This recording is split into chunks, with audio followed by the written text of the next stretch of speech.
Now, how can you install a double WhatsApp on your Android phone? Let's get into it. So, you wouldn't have just one WhatsApp icon, but you would have another app, right? So you would use like two different accounts for it. And it is possible to do, right? So for that, you don't even really need to do much.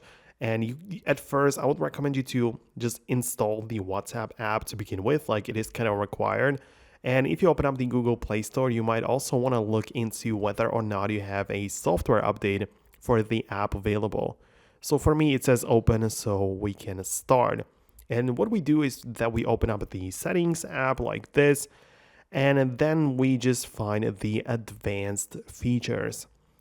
And in here, in this menu, what we need to do is find another menu called Dual Messenger.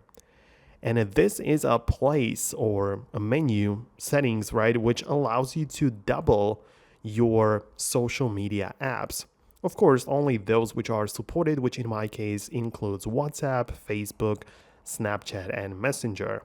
So I can enable it next to WhatsApp, and it's going to ask me if I want to install another copy of the app, which of course I'm going to click on install, and we have another WhatsApp app. The copy is going to look a little different with the orange icon in the corner, and the regular one will stay as it was.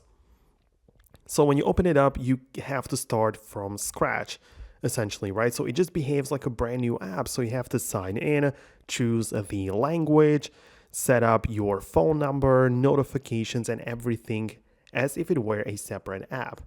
You can then, of course, uninstall it if you don't like it, and the original one will stay as it is. But that's how it works. So I'm going to wrap up the video right now. Let me know below in the comments if you made it work. Subscribe, and I'll see you later in the future.